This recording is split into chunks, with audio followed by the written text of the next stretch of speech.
Congratulations! Your genetic profile is the perfect match with a long, prestigious line of gamers. Welcome to Triple Click, where we bring the games to you. This week we talk about Assassin's Creed, a series that blends sci-fi and historical fiction.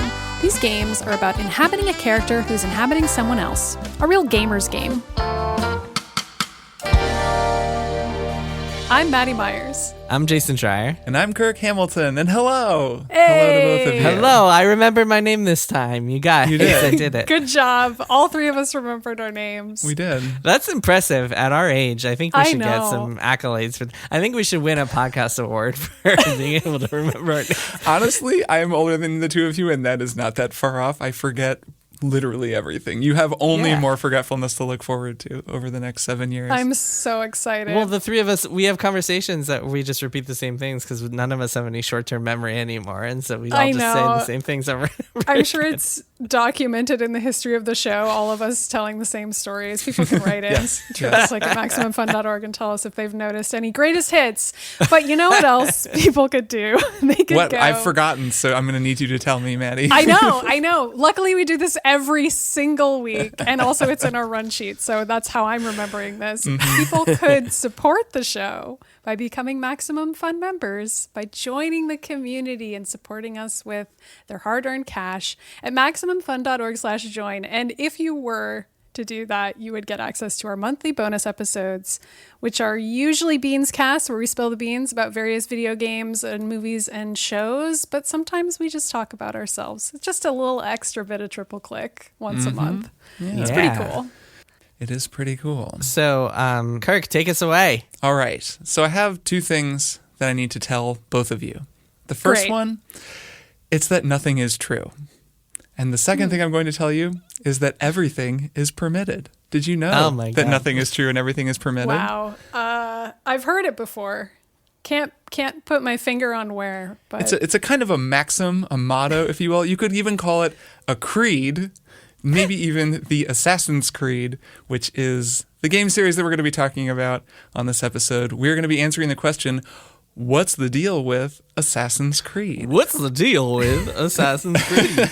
Which is a big question to try to answer considering what this series has become based on where it started. So, Assassin's Creed started in 2007 as a stealth action series, and it has metamorphosized over the past 13 years, and I want to say 14 main game entries to become pretty much the game, like a game that is everything, a game that is an action adventure RPG, puzzle-solving, platforming, just endless amount of content, open world experience that sort of transcends genre. So there's a lot to talk about here.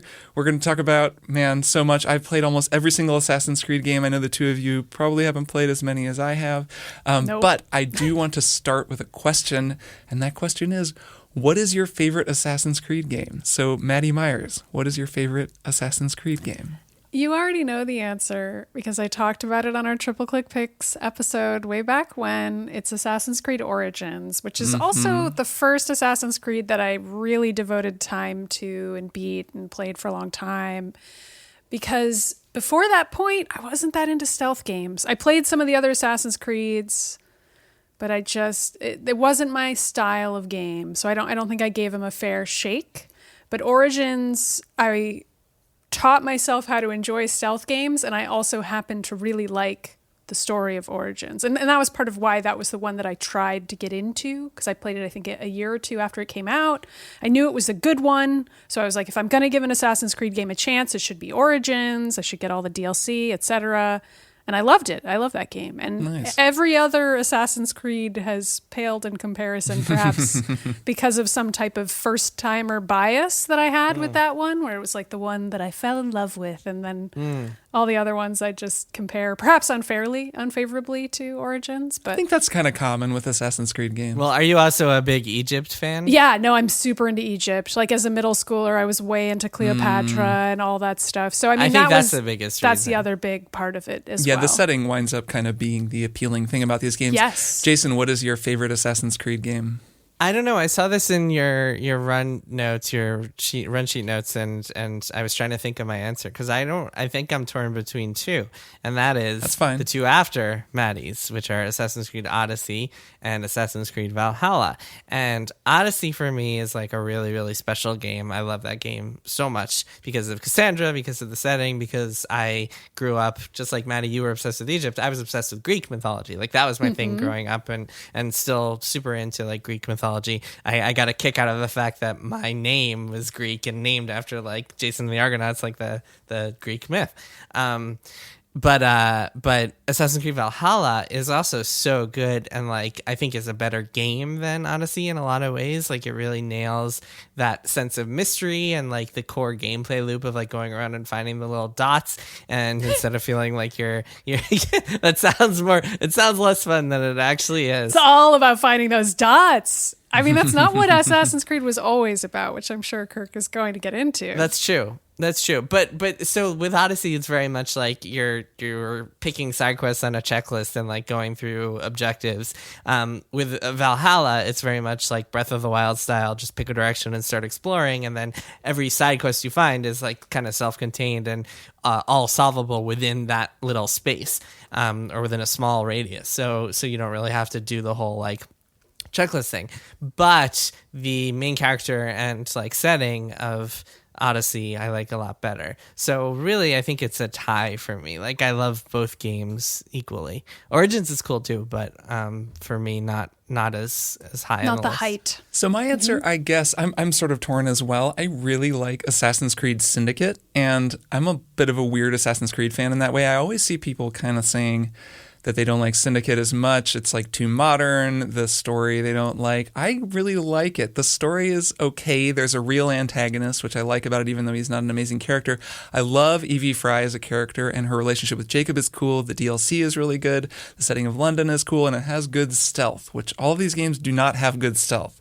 But of the kind of this most recent trilogy of the games, I do like that Syndicate has good stealth and has a cool grappling hook. But I'm actually going to say that Assassin's Creed Brotherhood is my favorite Assassin's Creed game, which was the third Assassin's Creed and was kind of in the middle of the Ezio trilogy, which I'm about to run down the timeline of Assassin's Creed for probably, I'm guessing, a significant number of listeners who haven't played all of these games and maybe don't know the whole story. But Brotherhood was the one where they introduced the idea of the Brotherhood, and it was back when they were kind of introducing all these new ideas. Each game kind of brought something new, and it was sort of surprising that Brotherhood was going to have the same protagonist as Assassin's Creed 2. Ezio Auditore di Firenze, the wonderful Ezio who started his own trilogy, the series had moved from a different protagonist at the time. So it was like, oh, is this just DLC? Is this really a full game? And then it came out and it was a full game, and it's set in Rome, and it's super good, and you build up this Brotherhood of Assassins, and then you can do this thing, which our former boss Stephen Totillo also loves about this game, where you have all these recruits, these assassins recruits, and you can just like be looking down on someone, and then you just press a button and an assassin will just jump out and kill them. And you don't even have to do it yourself because you're such a boss. And that's like what the Brotherhood is all about. So you can be fighting, and then you call on your guys and they all jump out of the bushes and like start fighting the guys with you. And I always thought that was really cool. And it's just a very good game. That whole trilogy is good. All right, so I'm just going to go quickly through the timeline. And this is kind of how I think of it, is there are kind of three trilogies and They line up with three different eras in these games' development. They kind of reflect the three types of games that Assassin's Creed was. There are a couple of little tangents along the way, but it's kind of just three trilogies: the Ezio trilogy, the Kenway trilogy, and what I call kind of the Ancient trilogy. I don't know if these are canon names, but that's how I think of them. That makes sense to me so far. Mm-hmm. So Assassin's Creed begins in 2007. It is the story of an assassin named Altair in the Holy Land in 1191 during the Crusades. It is also the story of a bartender named Desmond Miles who starts hanging out with Kristen Bell and then gets recruited into Abstergo, this weird company where they're going to do experiments on him using advanced virtual reality technology called the Animus that allows him to go back into his ancestors' DNA memories and re-experience the Crusades because he is a descendant of Altair, the other protagonist of Assassin's Creed. And that is the whole framework of every Assassin's Creed game since then, is that you're always a modern day person, you're always going into the Animus and going into ancient times. Bing! Future Kirk here. As I edit the episode, I realized that in a total amateur hour oversight on my part, I neglected to mention the central conflict of the Assassin's Creed series, and because I'm a big nerd for this series, and I know that some people listening to this really maybe don't know that much about Assassin's Creed, I do want to mention it, and that is, there's a conflict between two groups, the Assassins and the Templars. The Assassins aren't just people who kill people, like, I know that's what the word assassin means, but the Assassins are this organization. They're kind of the good guys, though later in the later games, sometimes you play as a Templar, and the Templars are kind of complicated too. But the Templars basically want order, and the Assassins want freedom for everybody. And the distinction between the two gets kind of nebulous at points. I mean, and then eventually you have characters who are like Assassins who are the descendants of Templars. And are we really so different? But that's where the Assassin's Creed, nothing is true, everything is permitted, comes from. If you asked me to really explain to you what that creed means, I probably couldn't. And I've played like 1 billion hours of Assassin's Creed games. So, take that for what it's worth. Anyways, I didn't want to not mention the Assassins and Templars in my explainer for what Assassin's Creed is, because that would be pretty embarrassing. Okay, anyways, I was just wrapping up talking about the very first game from 2007. Take it away, past Kirk. Bing! That game's kind of on its own. The Ezio trilogy comes after that, starts with Assassin's Creed 2, and then Brotherhood, and then Revelations. Those 3 games all center around Ezio, Auditore di Firenze, an Italian badass who is a descendant of Altair. Desmond is still the guy in the future, so he's still like Ezio's descendant. And there's a whole parallel storyline going on there that keeps going to the Kenway trilogy, which begins with Assassin's Creed 3. So anyways, the Kenway trilogy is this family of Connor, Haytham, and Edward Kenway. They were all protagonists of different games. Haytham and then Connor are the protagonists of Assassin's Creed 3. Edward is the pirate who is the star of Assassin's Creed 4, Black Flag. That was a major departure point for the series because they introduced these ships that were kind of in Assassin's Creed 3, but AC4 is like Wind Waker style, like pirate adventure. It's almost not an Assassin's Creed game. It's also the first time the protagonist is like super not into being an assassin. He's like, I'm a pirate. I just want to do pirate stuff and hang out with Blackbeard. And like, that's what he does. And it's a great game. It's just not as assassin-centric. So then from there, you get like Freedom Cry. That was a really cool DLC. Liberation is also an AC3 DLC. Kind of through this whole period, this is all set in the mid-1700s. Assassin's Creed Rogue is the one that I haven't finished, much to Stephen Totilla's chagrin. That's also kind of telling the story of Kenways, and you get a lot of nice closure from that whole trilogy. There's kind of a little tangent here where there's then these European games, Assassin's Creed Unity and Syndicate. Unity is during the French Revolution. Syndicate is even later in the 19th century during the Industrial Revolution in London. Those games are kind of on their own. Unity also a game so buggy that it launched a million memes and kind of changed the course of the whole series, forced them to skip a year. It was fixed later on, but nobody thinks about that anymore, right? Yeah, Didn't it yeah. get notably fixed? Yeah, it's still not a great game. Like, it's not as buggy, but I don't like it. It's one of my least favorite Assassin's Creed games. It's just not that fun. It was designed for multiplayer. It's like kind of weird. Like, so then there's the Ancient Trilogy, which is Origins, Odyssey, Valhalla, 2017, 18, and 20. Those games are very different. That's when it becomes much more like The Witcher, especially when by the time they get to Odyssey, you got multiple protagonists. You've got dialogue trees in Odyssey and Valhalla, a branching narrative, and all kinds of stuff that was never in the series before. Levels, equipment, all the RPG mechanics. Dating sim stuff. Yeah, romance. Okay. Whew. That was a lot. That was a lot of games. I've played all of those games. All of them? Well, except for Rogue, which you haven't beaten, but you've played every single other one of these? Yes, and I have completed all of them. I hope the listener is applauding these efforts. This is a huge... I'm a real fan of this series. It's, I've always liked stealth games, even though I never liked the stealth in Assassin's Creed, and I still kind of don't. Like, they're not good stealth games in the way that, like, a Splinter Cell or to use the Ubisoft series is. They just never have been. It's always been kind of weird because the whole crowd thing, that was always the promise, and that's kind of weird. Right. Well, so you keep calling it a stealth game, but I don't even think of those earlier Assassin's Creed games as stealth games. I think of them as like escort and like sneak around and follow people games. That was always a shortcoming of the early games, is there were these tailing missions where you'd have to follow somebody, and then you couldn't get outside of the like cone of the conversation, or you'd fail the mission. They did away with those. There's been if you're into game design and just like how it works and the ways that like a big game like this can change over the years. Assassin's Creed has been a really interesting series to be into because they're always tweaking stuff. Each game will introduce some new idea that's controversial while keeping around old ones that people didn't like, but then they'll finally start getting rid of them. There was a period in there, and I don't remember where it is, where they finally got rid of those tailing missions, which are just the worst, where you're on the roof trying to follow a guy and he always turns around, at various points. And it's just that thing that then got adopted in a million other games. I remember doing that in like Infamous. So you can both watch as Assassin's Creed games establish trends that other studios follow, sometimes in a bad way, but then also as they change them over time and introduce new ideas and tweak them, where if you're a big Assassin's Creed nerd, you can kind of really get into those specific design things and see how they change. Yeah, Black Flag I remember specifically because that came out. That was the first cross-gen game for PS4 and then like PS3, both eras, and obviously Xbox One and Xbox 360. And I remember playing that on my PS4 at launch, and I remember getting so frustrated by those escort missions that I was just like, nope, like I'm not even going to stick with this game. I'd rather just like put the PS4 aside than play more of this. And I think that's why, because I played that and Assassin's Creed 2, which I actually enjoyed a lot more. Yeah, that's great. And those games, I mean, they didn't like stick with me or make me want to play them every year the way that the current incarnations of the series do, the way that the RPG versions of Assassin's Creed do.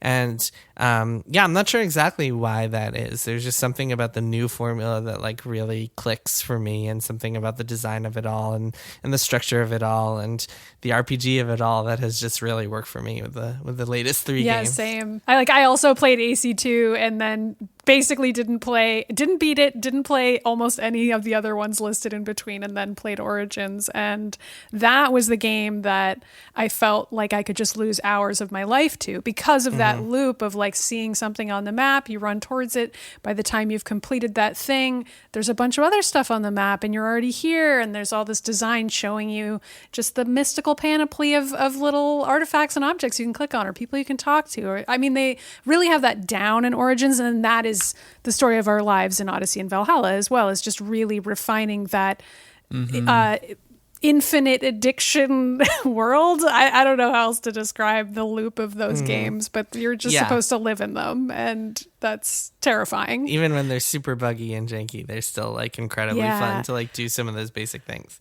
But AC2 is nothing like that. So it's like I have none of the dots on the graph in between those two states. So it's like funny to me to look at something like my memories of AC2 and then Origins and think about how they're technically in the same franchise. So I would say that AC2 is a little bit like that. Assassin's Creed 1 is a freaking weird game. That game is worth going back and playing because that one is very strange. And I remember it was marketed as like the new generation of gaming. And this was on the PlayStation 3 and the Xbox 360. But the idea was, look, we can do these crowds in these cities to the point where hiding in a crowd and being in this like flowing urban environment can be a real gameplay thing, which it never really worked that way in the game. But the game doesn't have...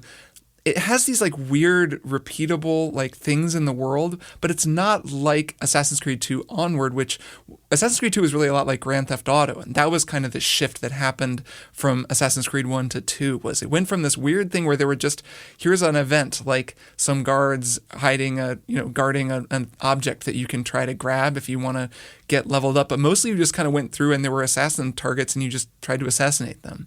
And then in Assassin's Creed 2, it was like, oh, you can like chase down these feathers, and these are just like repeating events that are strewn about the city, and your map had all these little icons on it that you would select and go do, and they would lead to these little side stories that Ezio would get to know members of his family and stuff. And that was kind of introduced to that game, all of this extra scaffolding to the experience that they then built on until when Origins and then Odyssey came out, they're like, and now there's like stories and branching dialogue and all this other stuff that's closer to an RPG like The Witcher. So that's been kind of a long time coming, especially it's a far distance for the series to go when you go back to the very beginning. It's kind of worth, if you can find a really cheap copy of the first Assassin's Creed, just playing like an hour or two of it, because the series has become this totally different thing now. All this time later. There's also the settings of these games, I think, are a really important part of what make them appealing. And I think maybe a part of what make these most recent ones really appealing to people. In particular, I think Origins and Odyssey, because ancient Egypt and ancient Greece are so cool and so distinct, where a lot of the Kenway trilogy, like you're kind of just on a ship on the ocean, like you're in the Caribbean or you're in America, and like Revolutionary War America, okay, like it wasn't that cool to me anyways, because I've kind of seen it a lot. And also even the Ezio trilogy, there are times like when you're in Rome, that's really cool, but there are also times, I believe Revelations is in Constantinople, and it's like, okay, this is a cool city, but I'm not very familiar with it. It wasn't quite as exciting in some ways. Like some settings aren't as exciting as others, I guess. And I think the settings wind up being an important part of the series, and I think they've kind of figured that out at this point. Yeah, I think it was less the cities with those games and more the eras, because like it was all like what was it, 12th century, 11th century, like around there, which we've seen in a bazillion pieces of media before, as opposed to ancient Egypt and ancient Greece, which is not only are those cool settings inherently, but also like it's like entering a foreign world, and like obviously it's nothing like what actual ancient Greece was, but it's cool to pretend that you are like exploring and getting to this grand tour of like human history. That to me is incredibly cool, and like one of those things that video games can do that other forms of media can't. And that's the reason they've added actual tourist modes to those games and are like using them for historical purposes. Like you can play those games without any combat in tourist mode, which is super cool also. Yeah, and I also think there's something incredibly funny about the idea of Leonardo da Vinci being a character in Assassin's Creed. And Kirk, you know better than I do if there are more characters between Leonardo da Vinci and then the AC Origins, of course, has Cleopatra, and then AC Odyssey has Socrates. Like to have these like extremely well-known historical figures be someone that you can meet who has funny dialogue. All the games have that. Yeah. Like I'm sure they must. I'm just not familiar, but it's that Syndicate being has a Jack part. the Ripper and Oh God. Okay. Perennial video game character, Jack the Ripper. Yeah, there's also all the Revolutionary War figures who are in Assassin's Creed 3, which is also very interesting because Assassin's Creed 3 is about a half Native American protagonist, and a lot of the narrative then is him kind of ultimately being screwed over by these like Englishmen that he's sort of allied with, and semi, his lineage sort of ties him to in this way. So yeah, there is always some of that. You're hanging out with George Washington, or Ben Franklin, all these different characters, which is like inherently memeable and shareable in the current day, and probably was even back then. Like the idea of playing a game that has all these supernatural elements, but then also has, in theory, educational historical stuff in there is part of the appeal of Assassin's Creed. Some of the like less broad stuff, like the more obscure references, wind up being cooler to me the more I play these games, only because I'm not a huge history buff, but when I do then learn something, I'll be like, oh, that's like that character from Assassin's Creed. And I think that's kind of cool. I'm playing, I got back to playing Valhalla.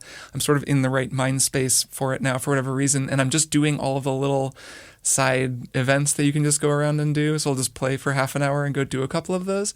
And what's cool about that game is that because it's set in like Dark Ages England, there's actually not a lot of, there isn't really a Leonardo da Vinci character. I mean, Ragnar Lothbrok. There's King Alfred. King Alfred is the big one. Yeah. Yeah, sure, but it's like Ragnar. not really the same. He is well known to the average person. No. Yeah. Well, so it's called the Dark Ages because we have such little historical record of that time. Sure. That's but what's cool is it winds up having all these literary references. I've been fighting the daughters of King Lear, basically, who are these like bosses that are around this one part of the world.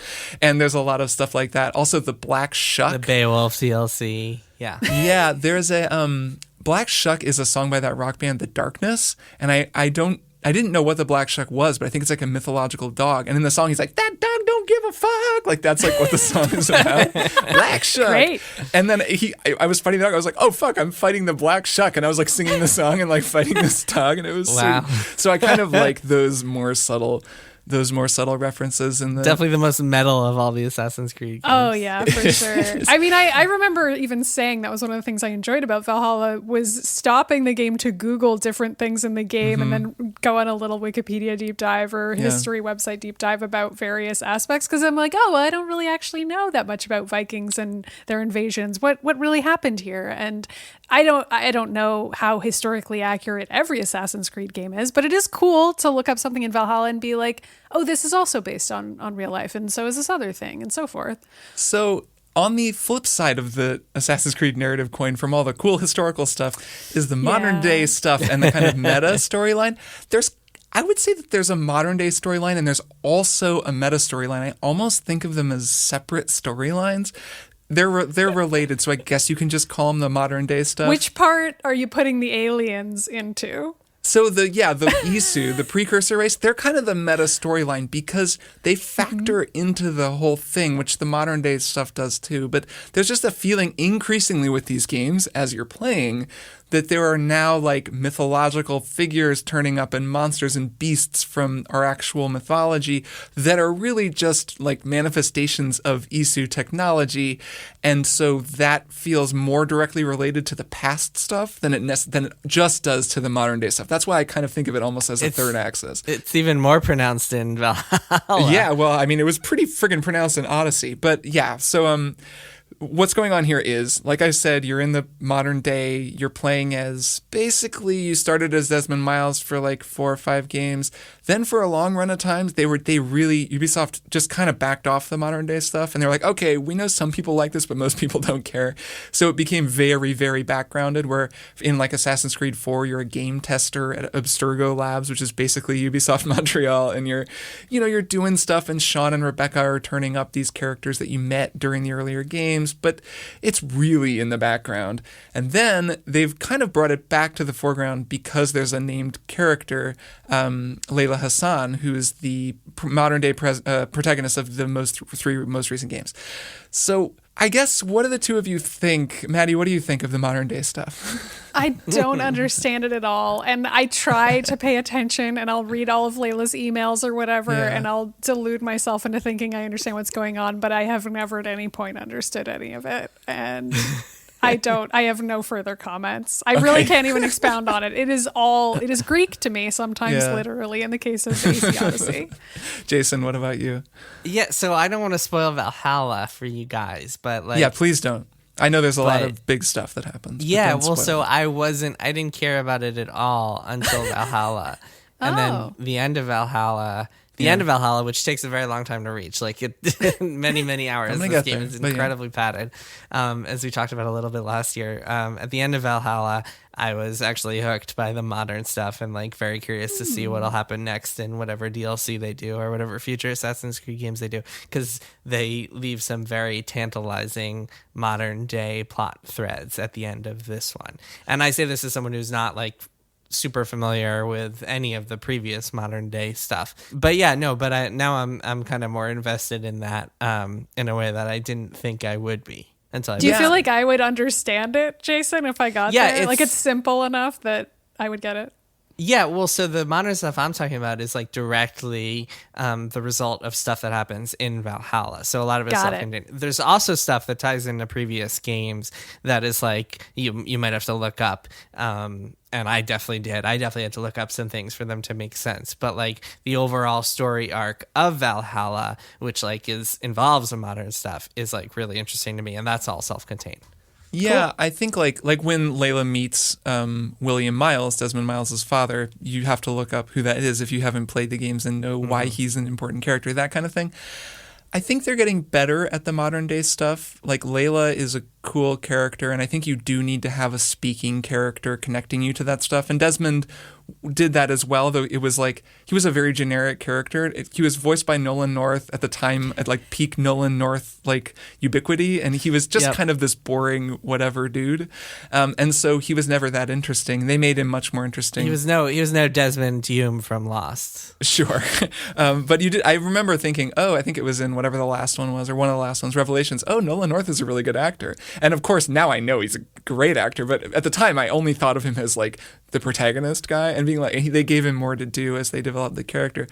They do some cool stuff, I think, in the more recent games that makes me more invested, though I've actually never really been narratively invested in that stuff because, like you've said, Maddy, it's so hard to follow. Like, it really is ultra confusing, like Metal Gear level, the Patriots and the whatever, like the Lale, Lile, Lo. Like, it has that same feeling when someone's monologuing at you in a Metal Gear game, and I'm like, fuck, I don't have, like, my huge, like, data wall open to It's funny you say that because the person I think of who likes the modern storyline the most is our former colleague Heather Alexandra, who's also like a huge Metal Gear stan, and she is the person who was always telling to me and still does long Twitter threads about like, oh, I love the modern day lore from Assassin's Creed. So it's like if you are a person who can absorb all those proper nouns and remember all this sci-fi lore and keep it in your brain, as Heather can, you'll love this. But for me, I'm just like, I just want to get back to the part where I swing an axe at a guy. Like I don't know what's happening. 2 axes in this one. Yeah, sometimes 2 axes. I think they're doing a good job more recently also of connecting everything. Like there's a really amazing moment at the end of Odyssey where they kind of connect the storylines in a way that I actually found like moving. I was like, whoa, I'm really into this. That it was a story. It was like that's what Valhalla does too. Yeah, you'll enjoy Valhalla's. Nice, and I think that's cool. Like I think they need to be not necessarily do more future storyline or modern day storytelling where like you're pulled out of the animus all the time. I think everyone kind of hates that when you have to go do something in the real world. But smarter storytelling where they're giving you a reason to give a shit about both things and like connecting the protagonists that you're playing in both timelines, because there is this whole idea of like animus bleed and the character like bleeds off on you. And if you're Layla and you're playing as Eivor, you're getting to know Eivor and like becoming kind of one with Eivor in this way that connects you to this character that can be really cool. Like you can explore a lot of really cool character stuff messing with like, you know, personality transference and stuff. So I like that they're starting to do more of that, even though they're also, I guess they're kind of beholden to all of the lore that they've come up with until this point. So there's always just some like references to a bunch of Isu shit where I'm like, I don't know, man. It's fine that there's just a Minotaur in the game. Like you don't have to like give me too much of an explanation. Yeah, like I feel like Ancient Aliens has become so much less interesting to me, in part because I've read so many criticisms of it as being like sort of crypto racist. Like why do we have to assume that Ancient Aliens built the pyramids? Like humans did that, and like why wouldn't we just assume that? And it's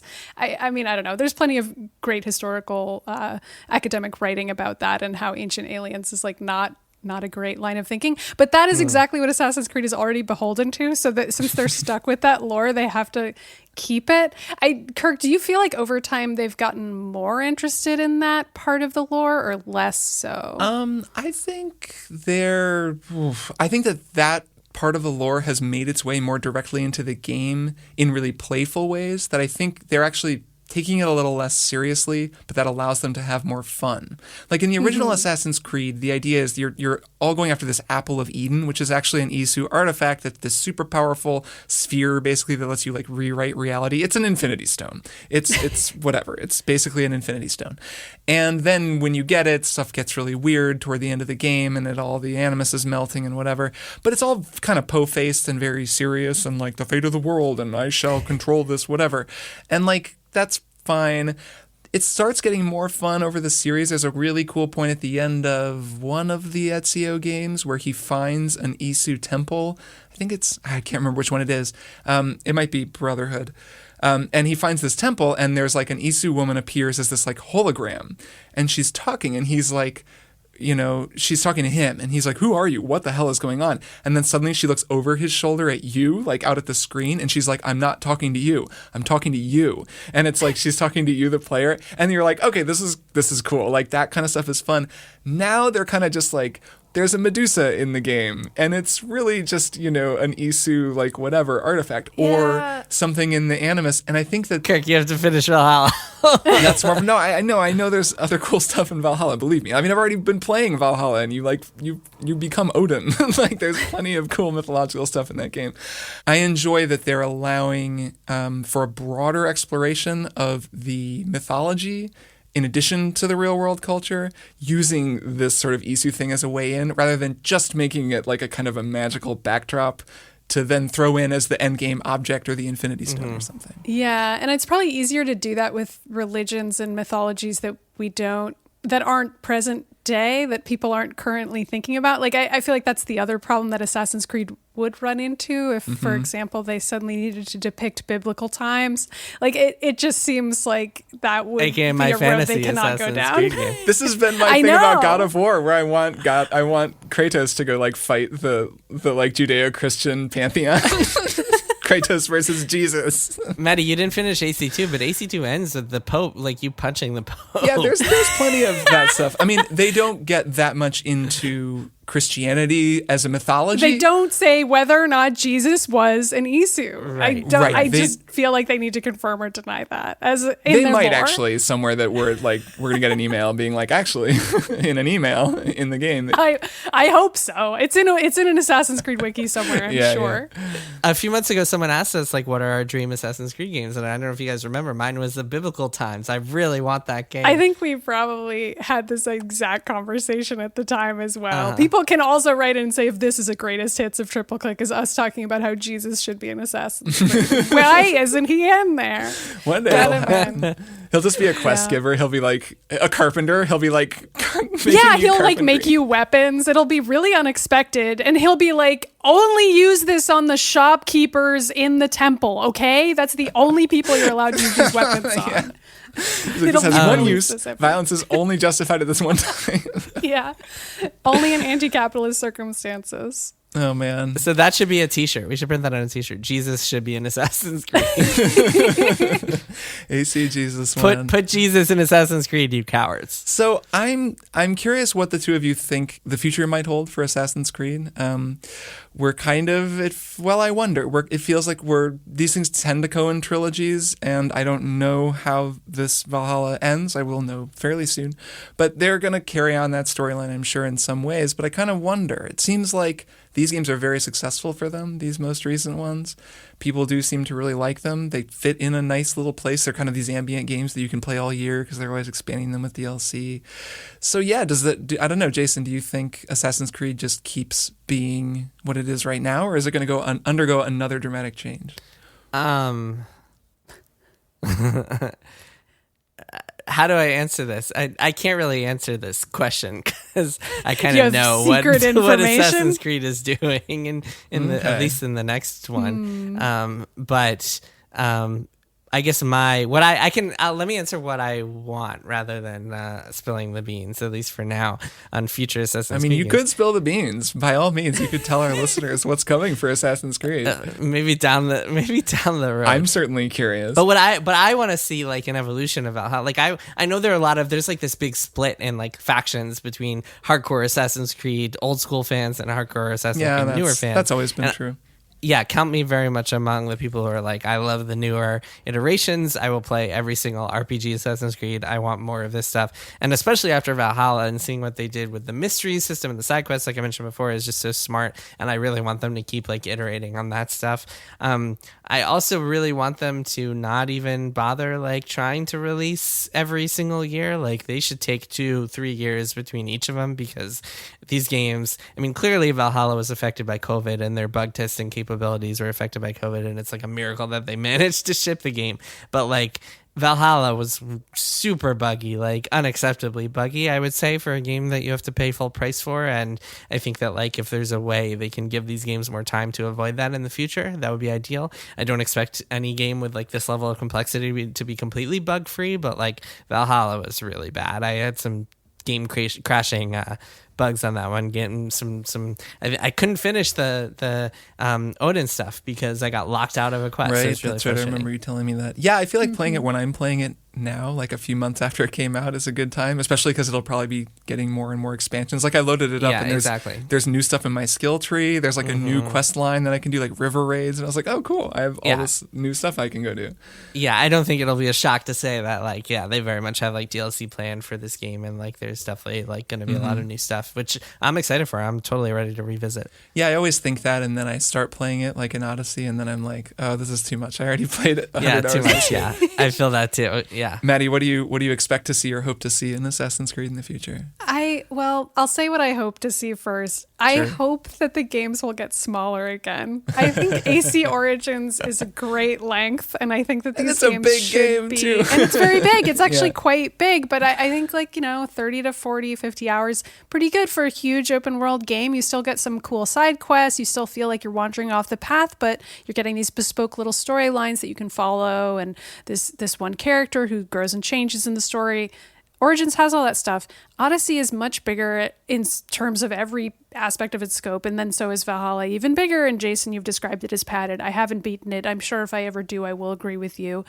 And I know there are people out there who don't agree with us on this, but I don't like it when a game is padded. I don't like feeling as though my time is being wasted. And what I liked so much about Origins was anytime I did do a side quest, it really felt like it mattered. And like I was being rewarded for seeking out that side quest and playing it. And like I was actually getting something out of it that wasn't just a piece of loot. That game is also too long. Yeah, like it's, you know what I mean though? Like I want to feel like it's as long as I choose to make it, and the game is rewarding my time and investment. And so, yeah, I don't think the games are going to get smaller. I think they will probably continue to be the big galloping games that they are. And if anything, they will probably focus even less on having a guided linear story and more on the Grand Theft Auto of it all, where you're just exploring a world and assassinating around. But that's too bad. I hope that isn't what happens. I hope I'm wrong about my prediction there. Yeah, I think they're kind of still finding a balance between, like, with the quality of the kind of content that you're getting. I'm finding as I'm playing Valhalla this time, I'm really just walking around with no fast travel and just doing all of the little mysteries in the world. And a lot of them are really cool. And those are the kinds of content that I would be fine playing dozens of hours of, because sometimes it's just like a big boss fight, and it's just kind of a fight. That's fun. That's fine. But then sometimes they're just weird. I burned this guy's house down because he told me to. Or there's the little kid whose father like stinks of shit, and so their whole house smells. And they're just funny, and they happen really fast. And like I think that is a great addition. And I'm always excited to see what they come up with next as like a little addition like that. Even if by the 60th time you're like raiding a base in the game, you're like, oh my God, okay, I just want to know what happens at the end of this base raid. I've done this so many times. And that stuff starts to feel kind of repetitive. So yeah, I think I do. It does seem like this is kind of what the series is now, though it's changed so many times in the past that it could change again. I hope they make another movie. Get Fassbender back. I didn't even see the first one, actually. I take that back. We should watch it. I still think we should watch it. That would be fun. Maybe for a Beans cast one day. All right, well, I'm going to definitely play more of Valhalla. I'm gonna get to the end of that. I'm going to see all these exciting things that people keep telling me are in that game. But yeah, so let's take a break, and then we'll be back with one more thing. Hey, I'm Janet Varney, host of the JV Club podcast. High school. Was it a time of adventure, romance, and discovery? Class of 95! We did it! Or a time of angst, disappointment, and confusion? We're all tied together by 4 years of trauma at this place, but enjoy adulthood, I guess. The truth is, it was both. So join me on the JV Club podcast, where I invite some great friends like Kristen Bell, Angela Kinsey, Oscar Nunez, Neil Patrick Harris, and Keegan-Michael Key to talk about high school, the good, the bad, and everything in between. My teenage mood swings are getting harder to manage. The JV Club. Find it on Maximum Fun. Well, hello, I'm Renee Colvert. Hi, I'm Alexis Preston, and we are the hosts of Can I Pet Your Dog? And we got breaking news, we got an expose, and all the beans have been spilled via an Apple Podcast review that said this show isn't well researched. Well, yeah, no duh. Of course it's not. Not since the day we started has it been well researched. Guessing and anthropomorphizing dogs is what we do. The Can I Pet Your Dog promise is that we will never do more than 10 seconds of research before telling you excitedly about any dog we see. I'm gonna come at you with top 10 enthusiasm, minimal facts. We're here for a good time, not an educated time. So if you love dogs and you don't love research, well, you know what? Come on in to Can I Pet Your Dog podcast every Tuesday on Maximum Fun Network. And we're back for one more thing. I'm going to go first, and I'm going to talk about a little game the two of you may have heard of called Hollow Knight. And Cool. It's a very good game, and Very on brand. Yeah. it has very good music as well. So part of the reason I'm talking about this is for some blatant self-promotion. I just finished a big multi-instrumental arrangement that I did of one of my favorite pieces from Hollow Knight that I spent quite a while on. It was a couple of weeks worth of work, and I posted a video of it on YouTube.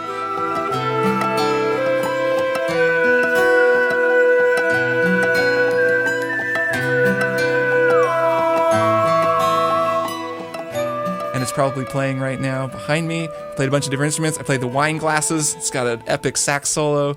18 different instruments I think I played.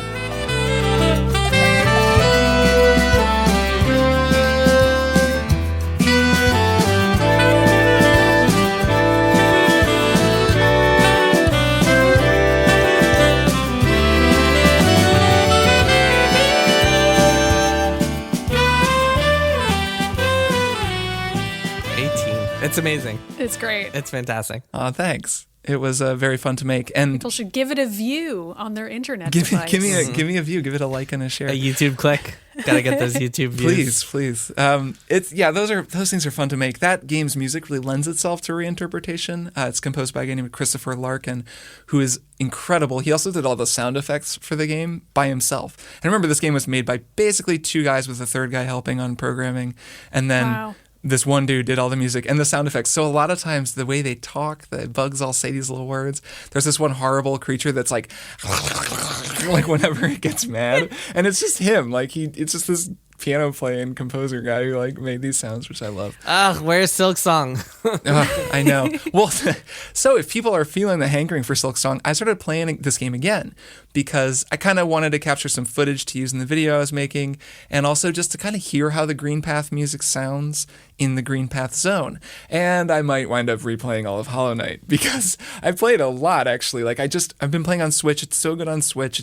You can just pick it up and play for a while. And I've gotten so good at it because I've played a jillion hours of it and 100% of the game or whatever. It's really great. The soundtrack layers in a way that it was just cool to revisit, where if you listen to it on the soundtrack, it's it starts and then there's this one figure that plays and then it just kind of layers on top of itself until it reaches a kind of a climax and then goes down. But in the game, it's very different. It's he's got all these stems, is what they're called, which is individual music tracks that all play simultaneously, and then he layers them at a differing density depending on how close to the heart of the area you are. And then sometimes when you get into a fight, you'll walk into a room and the doors will slam shut and you'll have to fight a sub-boss, it'll kick up to the most intense version and the drums will come in. But then when you get really near the outskirts of the area, it's just one little stem, just the piano part kind of echoing. So the way that the music is implemented in the game is really cool too. Anyway, I could talk about Hollow Knight for a million years. I think it's so good. It's so fun replaying this game because I've developed so much muscle memory and skill, and I remember the map and where things are. So it's just a delight. If you want a real fun time, try playing with permadeath on. See how far you Fuck can. that. No, I'm not playing whatever that is. Steel Soul Mode. No. Yeah. I already died. I died a few times. I didn't die for a long time, and then Hornet killed me. I was I was about to beat her, and then she got me, and I was what kind of a scrub am I? She's you wanted Silk Song. Well, here you exactly. go. She's can't you just not wait to play as me and kill other people? And I'm I can't. It's true, Hornet. I can't wait. All right, Maddy, what is your one more thing? Well, I'm playing Dark Souls again. It's going great. I could have played Final Fantasy VI this week. I didn't. I just played Dark Souls. I am up to the Capra Demon, which I think you described as hard, Jason. I think that I described it as hard. No, I described the Capra Demon as super easy. I beat him on my second try or something like that. The Capra Demon, That's you just good. have to get past him immediately, and then he's easy. You have to kill the dogs. I haven't done very many attempts against him yet, so I have no take on him yet. I've only just gotten to him. But before that, I had to beat this guy Havel, who's at the bottom of this tower. And then once you beat him, you unlock a whole bunch of other shortcuts that at least I hadn't unlocked yet. And then eventually, if you're me, you find the Capra Demon, and you're oh, this is what I'm supposed to do to advance in this game. I had a very similar experience. Dark Souls is an open world game, and no one will tell you that, but it is. And you can kind of play it in any order and just throw yourself against various obstacles, and eventually you beat one and you're oh, it turns out this helped me, and then you find another part of the world. So in order to defeat Havel, I taught myself how to parry. I've been very lazy about learning how to parry well. Every character that you fight against has a different time that you're supposed to parry in. You just have to kind of pay attention to when they swing their weapon and memorize the timing. Havel is different as well. The way that I learned to parry, well, there's no real tip, I guess. I looked at some tutorial YouTube videos on how to parry because I was I don't understand when I need to press the button and I'm clearly getting it wrong. So I'm just going to watch some YouTube videos of other people doing this so that I know. That helped a lot. We have talked a little bit about the fandom for Dark Souls, and I just want to say the YouTube comments on Dark Souls tutorial videos are horrible. They're so really? bad. And they all just get good. They are all that. They are all people telling you, if you don't already know how to parry in Dark Souls, you're terrible at the game. What are you even doing? If you haven't already learned how to parry before you get to Havel, who even are you? And if you don't learn how to parry, you will never beat the game. Like, it's just the most extreme. Like, it is what people describe as boxing them out of Dark Souls. And it's so stupid. And I was reading these comments and I was just like, this is so demoralizing. Like, I don't know how to do this. And I did get myself in a weird headspace of being like, can I not learn how to do this? And of course I did eventually. And then by the time I actually beat Havel, I will brag and say that I attained no damage against him in the fight where I beat him. He did not hit me a single time. Every single hit against him that I had was the result of a parry. I did 7 parries, perfect parries in a row against him in my final time, because by that point, I got how to parry. And once I got it, the next time that I went back to him, I could just perfectly beat him. And then I was like, well, that was actually quite easy. It just took me 3 hours to learn how to do that. And that's how everything in Dark Souls is. And it's part of why I feel like these YouTube comments are so stupid, because it's just, I don't know. I just feel really weird and sad about the way that people talk about Dark Souls, because it's like, also, I think I could have beaten him if I hadn't learned to parry. It would have been fine. I beat him without parrying, so whatever. So, I never parry in so, Dark Souls. It's fine. I don't know. Why do people talk about it this way? Yeah, you can. I think you can beat all of the games without parrying. Like, you don't have to. Yeah, I just roll, man. Right? You can roll. You can just block regular style if you want, or you can just walk around people. You can just strafe around people and backstab them. You can kick them to interrupt their animation. These are all my favorite moves to do. Those are all the things you can do. I mean, with Havel, it's kind of fun to parry because he has a specific animation that he does when you parry him, where he like falls to his knees very dramatically and then you get to hit him and it looks really cool. So I recommend it for that reason. But like, you also don't need to learn how to parry, and I don't know. I'm just hoping I'm encouraging more people to believe that Dark Souls isn't actually that intimidating, and that if you set your mind to it, you can memorize an attack animation and learn that it's not very difficult to do. Nice. That's a good sentiment. So I after beating Demon Souls, went back to Dark Souls because I was like, oh man, I have such a hankering for Souls games.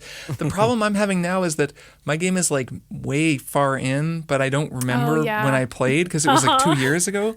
And so I'm playing with the Scythe, which I know I did some crazy run to go get, and it's a really good dex scaling weapon, and I've been playing a dex build, which I don't normally do. So it's like I got so good with the Claymore in Demon Souls, and I'm like, I missed the Claymore. I just want to play a strength build with a big sword, but I kind of can't because I committed to this dex build. And also I was just lost down in the depths in whatchamacallit, the like cursed crappy village. And so I was like, I'm going to go back and try to get back to Firelink Shrine. I don't remember how to get there, but I'm just going to go. So I was just got to find it somehow. Yeah. And I was so lost. I was going through the depths trying to reverse engineer how I got there. And then I did the thing where I fell in the hole and all the frogs were there. The frogs that friggin' curse you. Jason, weren't you talking about this? And I got cursed.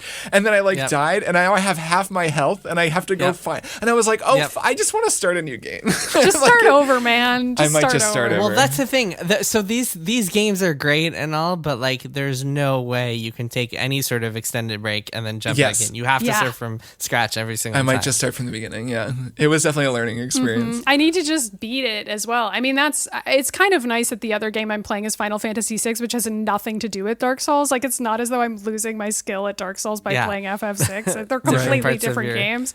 So like, if these are the only 2 games I'm playing, I'm fine. But I do feel like this isn't a great time for me to start playing Hollow Knight again. Like, it's not like, that would just confuse the heck out of me. Those 2 games are they occupy a pretty similar headspace. Even though it is never really a bad time to start Hollow Knight again. It's not, except if you're in the middle of trying to beat Dark Souls for the first time. I'm just kidding because I can't resist because I love that game. Jason, what is your one more thing? Oh, I know what your one more thing is. It's a game that I also played. Yeah, well, so to all of you listeners out there who are like, oh man, can't wait for one more thing. I want to hear about some cool new stuff, and heard about Hollow Knight and Dark Souls. Hey, whatever. I feel like way more people were like, oh, one more thing. I can't wait to hear more about Dark Souls. It's great. No, it's very on brand for our show. I love it. But I want to talk about something completely new, and in fact, something unlike anything I've played before.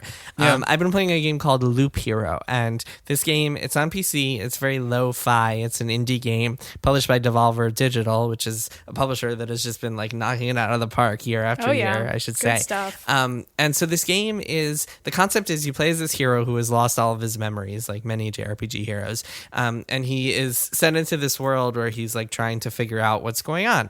And to do so, he has to kind of like walk on this path, which is a loop, and rebuild the environment around him. And you're essentially like conjuring up what his memories are. So the game is separated into two phases. There's a town building phase and an expedition phase. Town building phase is basically like you have a village and you can put their residents there and you can build up things that like help you get better for your expedition phase. The expedition is the main gameplay. And the expedition is a dungeon crawler, except you don't actually do any of the dungeon crawling. So your guy walks around on this loop and he automatically attacks and fights enemies. And so you don't control any of the combat or anything like that. What you can control is his equipment and like what gear he's getting, which you get gear after every battle, and B, the kind of layout of the map and what actually goes on the loop. So you wind up getting all these cards that are like these building cards that you can place across the map to like generate new enemies so your guy can level up some more, or like raise your guy's health, or summon a helpful treasure chest or a village that can send you on quests and stuff like that. So your job is kind of, it's like a simulation game, a strategy game. You're like managing everything surrounding your guy as he's walking in this loop. And so your job is to survive, and there are different ways you can survive. And then as you get more advanced, like you learn that different cards and different tiles on the map kind of interact with the others in different ways. And there's some creative combos you can play around with. And as you go, you're getting resources that you can then take back to the village if you want. So you can kind of like retreat from the loop to take those resources back. Otherwise, you might lose some of them if you die. So it's this very compelling like gameplay loop, so to speak, in Loop Hero. And it's really fun. It's like you wouldn't think that it would be as enjoyable as it is because you're not actually controlling your guy fighting monsters.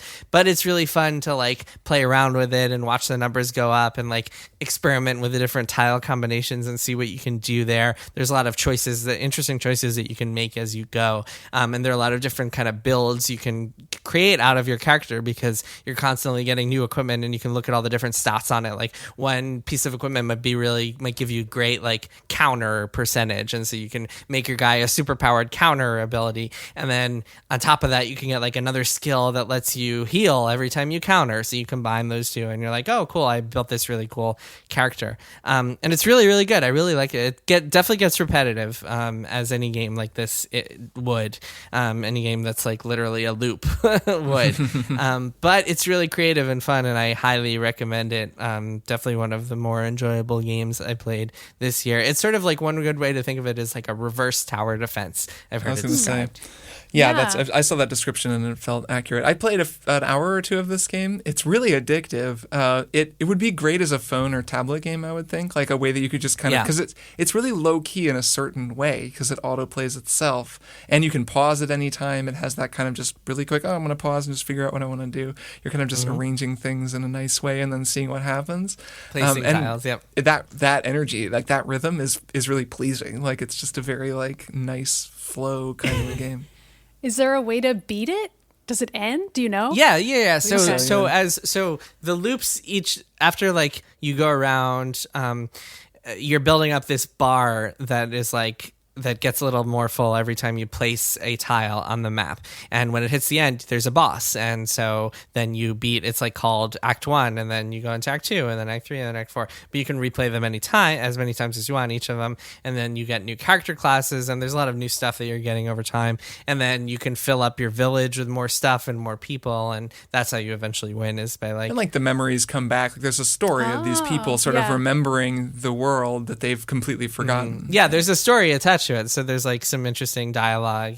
It's neat. Oh, that's cool. Yeah, it's really interesting. Right. It's different. It really is. It's very different. That's what I like. It's very different. Like just playing it, it's like, oh, this is like a totally different thing. Like then, it's not a Souls game. Right. It's very well. Then I'm not interested. Get it off this list. What? I think that's what makes it so appealing to me, is that it's like very. I mean, I like the strategy element, but also it's very unlike anything I've played before, and that to me is really cool. And it's like, hey, it's 2021, and there's still games coming out that like are doing totally new things. That's pretty cool. Yeah, it's a sweet game. Loop Hero, check it out. I recommend it. I'm sure a lot of people out there are going to be waiting for like the phone version or the Switch version, which totally understood. But but it's a good one to play like while watching TV or listening to a podcast or something. Yeah, it's maybe listening to Triple Click. Yes. All right, well, nothing is true. Everything is permitted. I'll see you both next week. That sounds like it should be a logo for like a cooking show. Or a terrible newspaper. Nothing is true. Nothing is true. Everything is permitted. Well, anyway, bye. Triple Click is produced by Jason Schreier, Maddy Myers, and me, Kirk Hamilton. I edit and mix the show and also wrote our theme music. Our show art is by Tom DJ. Some of the games and products we talked about on this episode may have been sent to us for free for review consideration. You can find a link to our ethics policy in the show notes. Triple Click is a proud member of the Maximum Fun Podcast Network, and if you like our show, we hope you'll consider supporting us by becoming a member at MaximumFun.org/join. Find us on Twitter at TripleClickPod, send email to tripleclick@MaximumFun.org, and find a link to our Discord in the show notes. Thanks for listening. See you next time.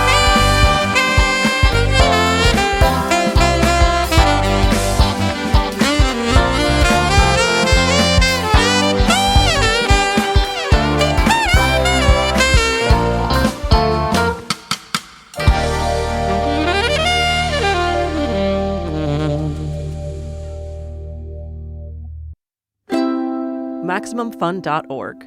Comedy and culture. Artist owned. Audience supported. All right. I'm Maddy Myers. Sorry. Hold on. I'm not ready yet. 1 second. Just trying to figure out what your name is.